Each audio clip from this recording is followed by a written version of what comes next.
Welcome. You're listening to the Healthy Moving Podcast, the show all about helping you to exercise less, but move more so you will feel better.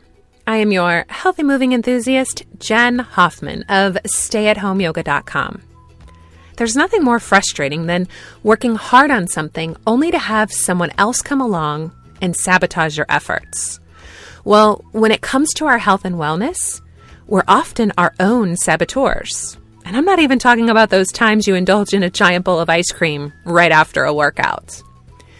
Today's show is the first in a special series I'm calling The Building Blocks, where we're going to look at the things we're doing all day long that sabotage our health, even if we are regularly working out. And today we're starting with the core. If you have back pain, diastasis recti, or you're worried about your cardiovascular health, this show is for you.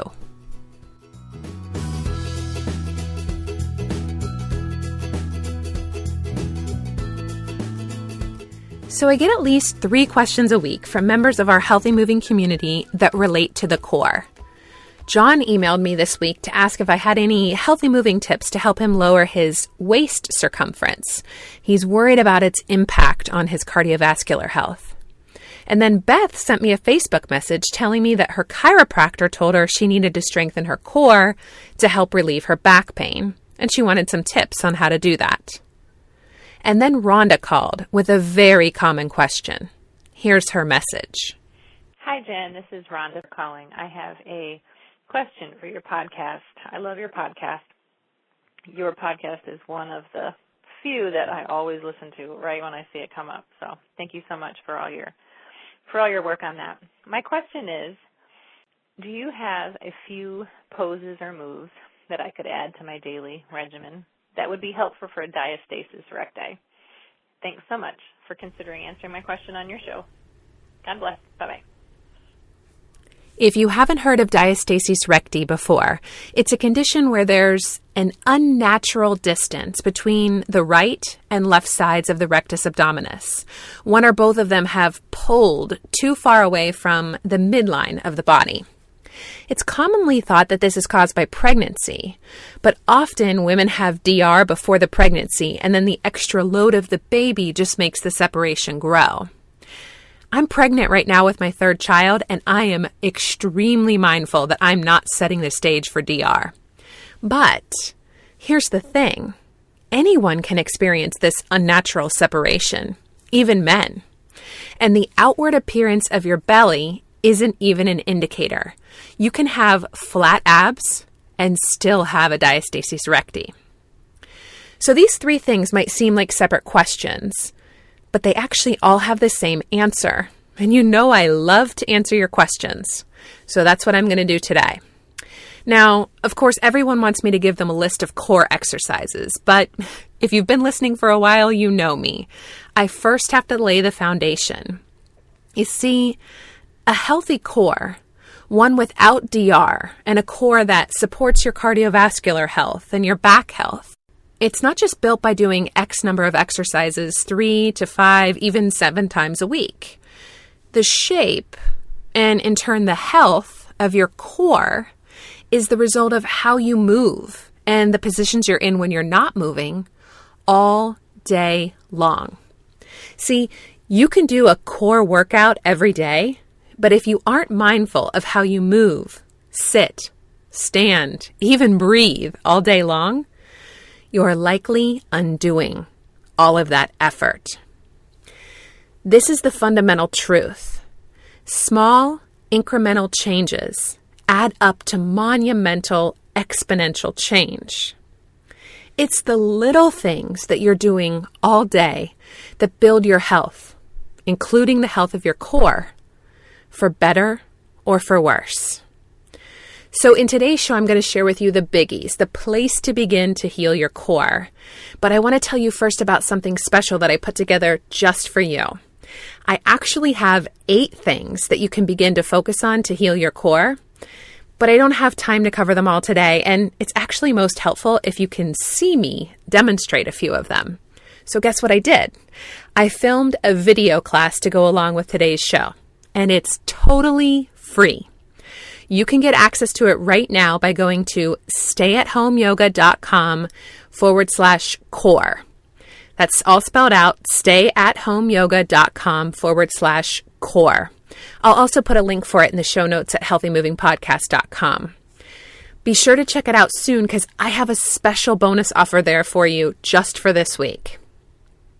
Okay, so here's the biggie. The main thing you're doing all day, every day that negatively impacts your core. Imagine I'm in the room with you. You know, when a yoga teacher's in the room, something funny happens to everyone. They all start to correct their posture. So imagine I'm there with you and you want to show me your best posture. What do? Go ahead, do it right now. Now let me ask you, did you lift your chest up and draw your shoulders back? Most people do. It's how you hide that hump that we all have in the upper back from too much time at the computer or behind the steering wheel. But guess what? It doesn't really fix that hump. It just hides it, and it pulls the rib cage up and forward. I call that rib thrust. It thrusts them forward. This thrusting of the ribs renders our core muscles useless. It alters the attachment tissue that the core musculature connects to, which makes it impossible for the core muscles to generate force. My absolute favorite thing about alignment is that when we're in optimal alignment, our muscles fire and innervate all day long without us having to do any special exercises. So you want to feel that? Roll your rib cage down and back. Imagine your bottom ribs are rolling toward your pelvis and then back toward your spine. Can you feel your core muscles come to life? Great. Now walk around like that all day long, okay? I know. It's going to take some real awareness in the beginning, but here's the great news. It doesn't take any extra time. Do it while you live your life, and your core will work all the time. So here's the other biggie I want to cover today. We all have this habit of sucking in the belly. I think somewhere along the way we started to equate sucking in with core activation. In fact, they're very different things. When you brought your ribs back into alignment, when you rolled the rib cage down and back, the core just started to fire without you having to think about it. That is core activation. Sucking in creates a pressure problem in the abdominal cavity. I always like to ask people, where do you think that stuff goes when you suck it in? It actually creates this pressure that's not great for your back, your pelvic floor. It limits your glutes' ability to work while you're walking and standing. So relax the belly. Let go of the habit of sucking in. I know, it can feel unsettling in the beginning, but go ahead and take the free core class. If you start to do that work, that'll put you on the path to getting rid of belly fat, so you don't have to suck it in all the time. Remember, you can get that class for free at stayathomeyoga.com/core. Okay, I'll be back next week with a regular show, but I'll have another episode in this building blocks series for you in just a couple of weeks. And that one's going to be on the pelvic floor.